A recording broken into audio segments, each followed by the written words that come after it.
could imagine you would be nervous not only just interviewing somebody, but an accused murderer. But it takes it to another level. Yeah. Yeah.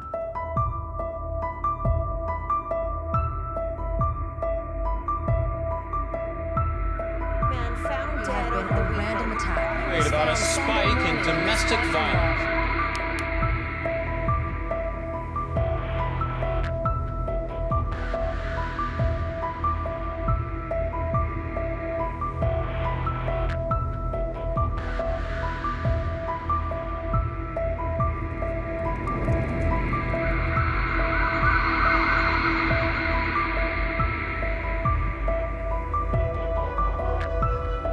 Hey Dave, how are you? Good, Nicole. How are you doing today? Good, good. We are going to get into something really interesting today. We're calling this episode How to Sell a Life Sentence. Yeah, and it's one of my about favorite things. your time in the interrogation room. So I feel like personally, with a journalistic background, I'm always really interested in telling people's stories, which, as we'll get into, trying to get a confession out of an accused criminal is really about finding out a lot of their story as well, right? So it's something that I think a lot of our viewers and listeners are going to be really eager to hear about as well. Sure. And you kind of compare, a life sentence to selling a product of sorts. Yeah. So why don't you go ahead and tell me, like, what's your process like? Like, how does it all kind of start and how do you get that life sentence? How do you sell it? So, I mean, like for me, I actually believe that the key to selling anything, and it doesn't matter whether it's an opportunity for someone to tell their side of the story, which is really what the product is that a subject has been arrested. Right. What the investigator is trying to get them to point where they're going to tell their side of the story. Right. Or explain away their actions or what have you. But the key to doing that or achieving that is no different than the key to selling a product. On that, I think that an effective presentation with a wee little bit of influence sprinkled in gets us to a place where we can be successful in an interview room or on a sales room, showroom floor. Yeah. And, when it's hard to sort of equate the two of them the same way, but they are very similar. In a police investigation, prospecting, which is a word that's used within the business world, is really us conducting our investigation. Right. Looking through evidence to try and find that suspect, I guess, amongst many. And then once that's happened, there's going to be a research phase, right? A researching into the suspect themselves. Who are they as people? How do they live? That kind of thing. And then marrying up an interviewer to sort of match what we think the suspect may be like once they're in custody. Okay. That's a big part of it. So matching is a big part. Who you think they're going to jive with the most and open up to the most? Potentially, yeah. And you always have like a sort of an alternative in case you guessed wrong. Right. Yeah. And then once you're into the actual interview, one of the big things that happens is that sort of overcoming objections, right? Right. And you see that often when somebody is trying to sell something on an idea, that person may be objecting to that. Right. And so how we overcome the objection, a little bit of that has something to do with influence. Yes. But a lot of it has to do with just what they tell you. Yeah. Yeah, I'm thinking of like my past experience with even salespeople, and I think a lot of it is relatability. That's right. And obviously the rapport that they build as well, and the trust is huge, right? Right. And so I'm assuming there's a lot of like, you have to really go with the flow because you don't want to be too pushy. We all know we hate pushy salespeople, right? We don't want pushy. So I'm sure it's a bit of a dance, right? Because you know what you're after, but you have to give it time to breathe. Right, absolutely. And I that's sort of where that influence part and reading people kind of comes in, and you have to be very, very adept. And going back to a previous episode when we were talking about white picket fences and that undercover experience, well, that built some of the foundations to be able to, basically be able to talk to anybody in an interview room. Yeah. And when it comes to, like, say, for example, overcoming someone's objection in an interview, yes, before you can get there, you've had to have built some likability with that individual, some rapport with that individual. I'll give you a couple things that help increase someone's likability. I'll give you a few little pieces today, just so you kind of understand where I'm coming from. But once that's been established, then being able to overcome their objections becomes a little bit easier. Right. And then that's your opportunity to provide a different perspective than maybe one that they've been seeing before. So I really can't afford this, whatever. It's like, well, can you really afford not to? Right. Giving them the other side of it. The other side of the equation. And, interest rates are at this level. We expect them to go to this level, or, like The those alternatives. Yeah. And sort of paving that way. And for somebody to hear you and your perspective on that, they have to like you. And how, I'm curious, how do you obtain that, because they also want to know that you're, I guess, on their side. And I would assume that's also another quote unquote tactic that you use. That must be incredibly difficult when you suspect they have done something potentially very heinous. Like, how do you kind of connect with someone of that nature? Yeah, so I mean, when you talk about a suspect in an interview room that say done something really, really terrible. Yeah. Right? And you know that you believe that they have. The investigators that are sort of tasked with this responsibility, they have an innate ability to sort of separate the two and focus on the needs of the individual that's in front of them. Gotcha. And it's not something that everybody can do. Like, how many times have you heard somebody say, oh man, if I had that guy in front of me, I'd, choke him. Right. I'd, beat him up. I'd do whatever. But obviously we can't do that. And the truth of it is over the years of interviewing people, I've come to learn, you do catch more flies with honey. So it's that way all the way through the process. What's really funny and how it kind of all comes to full circle is if you are successful in getting them to overcome their objection. Yeah. There will always be that place for referral, or sometimes they're looking for refund, and that comes at time of court, right? Right. Where they decide they didn't like what they bought, and then they're trying to return it to you. Right. But by that point in time, it's usually too late. I would assume so, yeah. And so you always had kind of a trick up your sleeve or up your pant, I would say, because you had a trick that you would use to kind of help break the ice, so to speak. So tell us about your socks. Oh, sure, yeah. So socks was a huge thing. Yeah. I wore socks for years and years and years. Funny socks. Yeah. Socks with pink pigs on them, or with donuts on them, or, flowers, or just wild, out there, loud. Yeah. And it was an opportunity for somebody just to kind of crack a smile.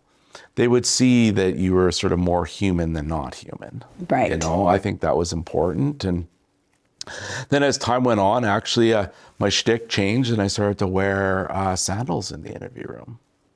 And that was another way of sort of acknowledging I have some of my own health flaws, I guess, or human flaws. Did you have the socks under the sandals? No, never. No, That would have been the next tactic. I just had the sandals. But it was an opportunity for me to say, hey, listen, we all have our issues. Right. Right?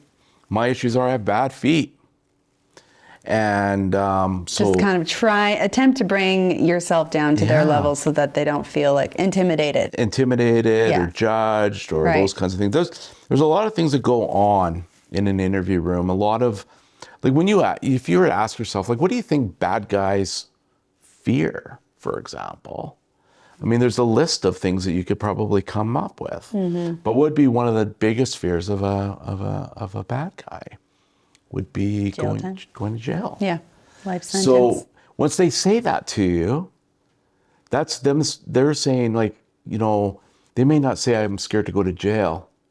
They may say something like, well, what does jail look like? Right. or Try to get some detailed information. right, or how safe am I in jail, or where will I be placed in jail because of the nature of crime that you are accusing me of? Right. Will I be isolated? Will I have Right. to make friends? And that's Yeah. a big part of how to sell a life sentence, is hearing that and then translating it into what the fear is that they're addressing. So in jail, for example, if they're using language like that, you know what they're really scared of is jail. They're telling you. So you have to overcome that. And how do you do that? Provide a different perspective. You know, jail's a reset.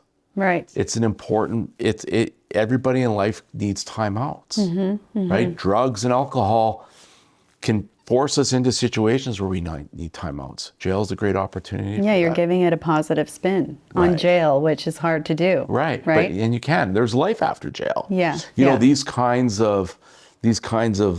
of language does help some people if jail is their fear. Right. Another one is reputation. A lot of people fear reputation. You know, you imagine you're a person that is accused of, say, killing a child, for example.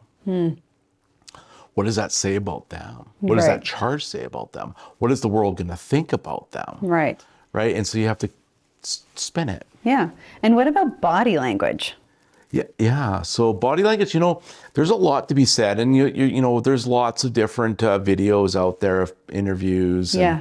And I've heard the commentary. You know, some people like to make commentary about, you know, this is open language or closed, or I think that's a lot of that is just voodoo.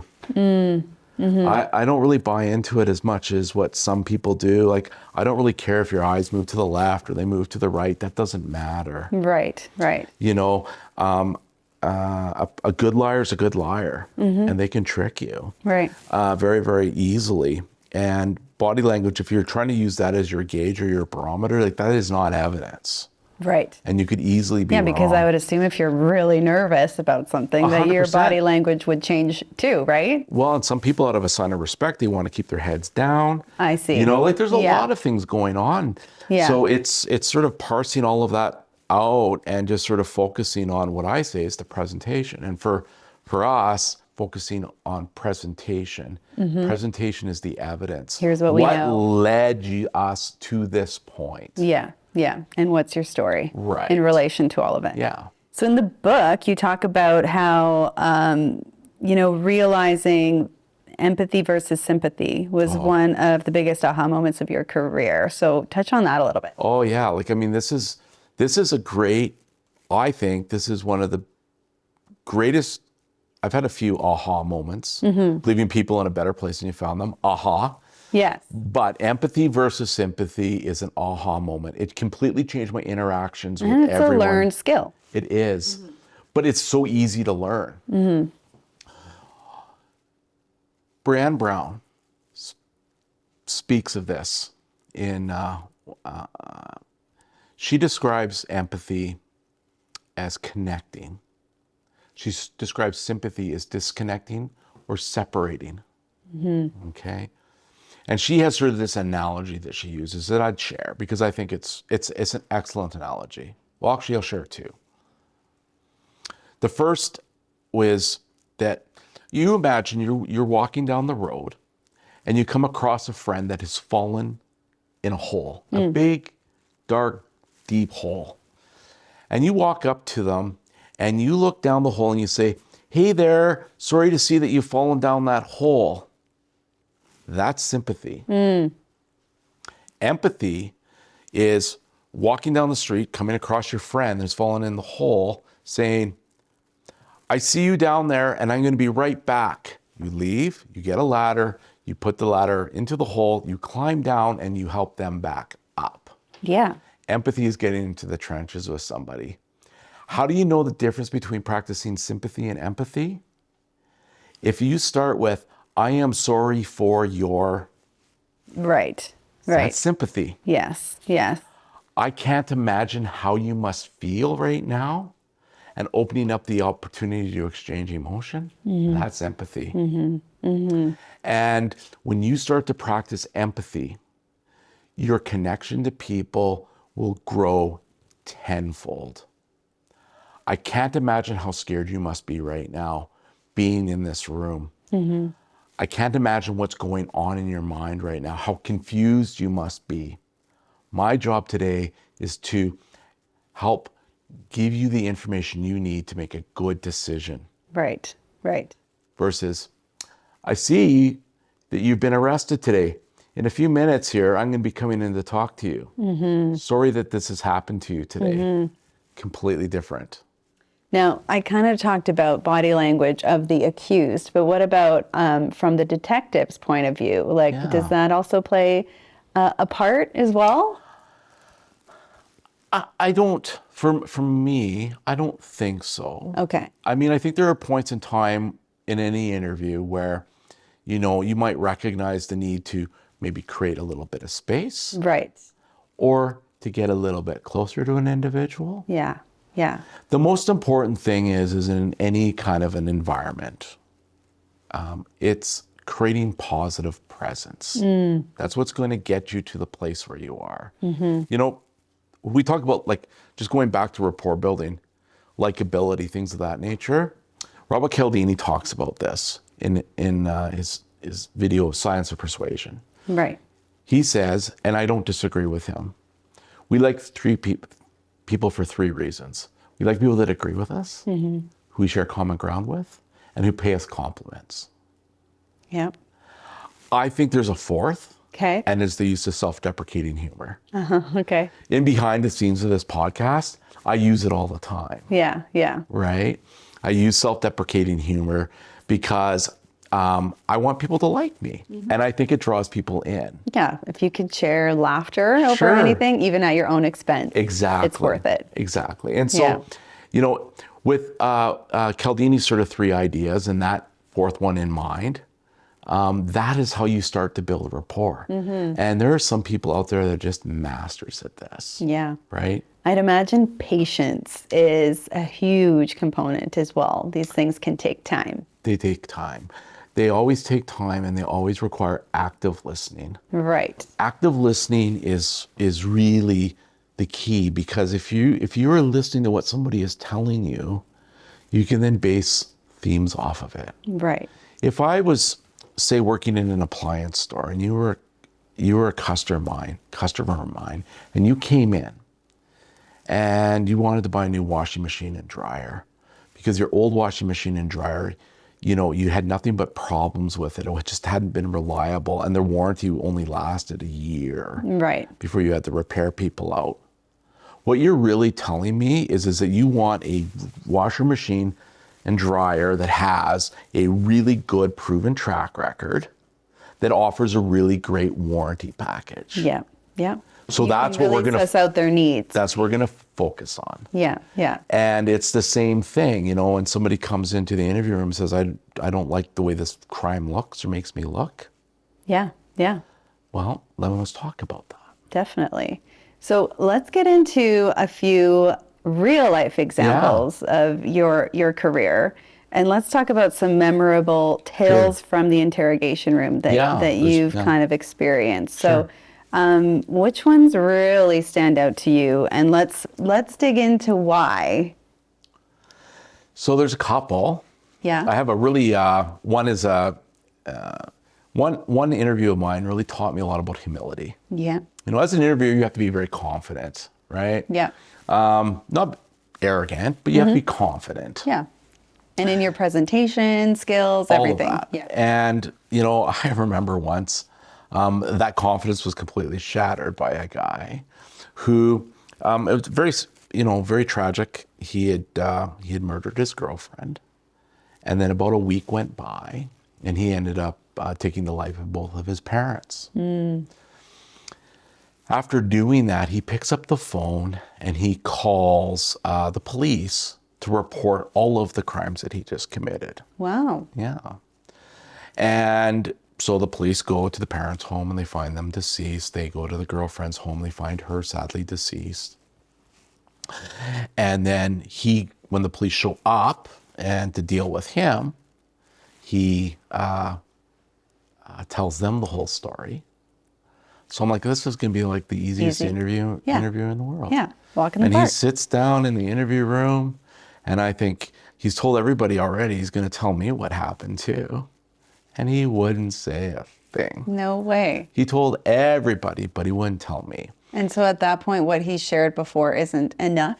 No, it certainly is, but Okay. he still felt like he wanted to get a little bit more background, detail, of course. background, maybe try and sort out the why. Yeah. And You you know- were like, this will come to me like that. Yeah, always told everybody, but he wouldn't tell me. Okay. And in the same vein, one of the reasons that was so memorable to me was, as is sometimes the case, I won't say often the case, but sometimes the case, people that come into that interview room are homicidal. They're still in that homicidal state. Okay. Okay. You know, I liken it to, I would imagine, I mean, obviously I've never been there, but I would imagine it'd be very similar to somebody that's in a car accident or a near car accident. It's and almost that like a trauma. feeling that you have. Yeah. It's And it still lasts, you know, right. and it, You can't quite shake it. yeah. Yeah. And I feel like when somebody has just been in a situation that's so emotionally charged and violent, Right. they are still in that state. Right. And he was. And so I was feeling humble about the fact that I wasn't able to sort of elicit any kind of a statement from him. And I was feeling scared and frightened at the same time because he was extremely homicidal. Okay. And through the whole process, despite me trying to be confident, I mean, I certainly remember several times feeling very uneasy being in the room with him. Interesting. Yeah. Yeah. I would imagine knowing what they've just done. Yeah, Your safety is obviously yeah. it's ruffled a little bit, right? It's ruffled, yeah. Yeah. How about some other ones that you can give me? Well, my very first confession was in my first year in the unit. And it wasn't just, you know, there's a difference between an admission and a confession. A confession is like a full detailing of everything. An admission is, yeah, I did it and I'm sorry. Right. Okay. Okay. And the strength of the two of them are completely different. Right. So the one that I had that, you know, my very first, I will say, confession was a very, very detailed account of an accused person's murder of a young woman. And we got into some very, very intense details. And I was so proud that I had just got this. I remember leaving the room and walking back into, like, we had a large boardroom Okay. that would always be filled with a lot of different investigators that are watching the interview Right. As it unfolds. as it unfolds. Because these things, when someone's arrested for something like murder, especially like long protracted investigations, Right. And You know, it's there's a also lot of like another interest. set of ears in Yeah. case the other one has missed something. but that right? generates interest as well. Yeah, right, right. And I walk into the room, you know, thinking, woohoo. Yeah. And there's not one person in the briefing room. Oh, I'm like, oh my God, did Who did everybody miss it? miss this? Like, I just got my first confession and there's nobody here. Right. Well, they had all piled into an office beside Okay. the briefing room, and they were hiding just because they wanted me to feel humbled. yes. Let go of that as a ego a result. little Yeah, bit. that's right. Yeah. Right. So that was definitely one. And I bet you that taught you a big lesson in the next ones that would follow, right? Oh, of That course. You would need to just kind of stay grounded a little bit, even Stay though you grounded. got that admission. I Yeah. found, like, when I was doing interviews, I just got better with time. And, you know, that just is like anything you do. Yeah. You know, Yeah. in those early years, you were, you know, you had some success, but it wasn't a lot. And then as time went on, it got easier. Right. Yeah, I could imagine you would be nervous, not only just interviewing somebody, but an accused murderer. But- it takes it to another level. Yeah. Yeah, from a civilian standpoint, Yeah. right? It kind of reminds me of another story you tell about getting down on an accused criminal's level Yeah. to, you know, and literally getting on the floor with him, just again to try to relate, I would assume. Yeah, I mean, I remember we'd had a case exactly like that where it was getting down on the level. The whole interview was conducted on the floor, Wow. you know, Yeah. and it was But it was where he felt the safest. where he felt the safest, and he cried and cried and cried. Right. Because he was so ashamed and he regretted so much what he had done. Right, right. And he just sat there and he cried. But he didn't, Steve, didn't sit there. He laid there and cried. Wow. And so the only way to do that interview was on the floor with him. Wow. Which is what happened. Yeah. Yeah. And in the end, it did prove valuable, right? In getting some admissions. So it taught you, like you say, you catch more flies with honey. Yeah. Do you feel like you've been able to really carry a lot of the lessons you've learned from the interrogation room into your personal life as well, and how you communicate with people in general? I think so. I think the biggest carry forward for me from the interview room was practicing that empathy. Right. If even couples, when you're struggling in a partnership, when one partner can start to practice empathy, Oh, it's a game changer. game changer. Yeah. Yeah. When your partner calls up and says, hey, the baby has been super colicky today. When are you getting home from work? And you say, I'm sorry that the baby's been colicky. What's that doing? It's creating separation and it's disconnecting. Yeah. Yeah. When that partner can say, I hear what you're saying. I know how difficult it can be when the baby is colicky. Yes. I will be home at 3. Yeah. And I'm going to be there to support you and take on I'll take over. for a little bit. Yeah. Right? Yeah. Just to It's give you funny some how breathing. we've been fooled into thinking the word I'm sorry means like, oh, I feel really bad and I mean this. But Yeah. really there is it's so much deeper than that. Right? It really is. And that was a hugely impactful, outside of catching more flies with honey. Yeah. Learning Practicing that. empathy versus sympathy. And how do you know? When it starts with I am sorry, Yes. Yes. It's a good rule of thumb. you can still recover from it. Yeah. But it's not as easy. Yeah. Very interesting. It's Yeah. something that I think everybody could learn a little bit more of too, you know. Amazing. Well, thank you so much for, regaling us with some tales from the yes. interrogation room. I know you've got many, many more and more that you talk about in the book as well. Yeah. So coming up on one of our next episodes of The Ride Along, we're going to talk about building resiliency and dealing with death. So like you said, you've covered over 600 dead body cases, something like that, which is an astronomical number. So you know a little bit about it. Yeah. So we're going to get into all of that. So thanks again, Dave. Yeah, thank you. All right. Thanks for joining us. Well, we hope you enjoyed today's episode of The Ride Along. And if you're interested in learning more about Dave's career and the lessons he learned throughout, now that he's on the other side of it, be sure to pick up a copy of his book that he co-wrote with Sarah Cades called Skeletons in My Closet. And keep an eye out for his new release, Undaunted, with Susan Forrest. My mantra of leaving people better than you found them continues to be my driver. And I hope you're leaving this podcast today feeling inspired, informed, and inclined to live your dash. If you enjoyed today's podcast, please be sure to like and subscribe. And take care, everybody. Thanks for joining us on The Ride Along.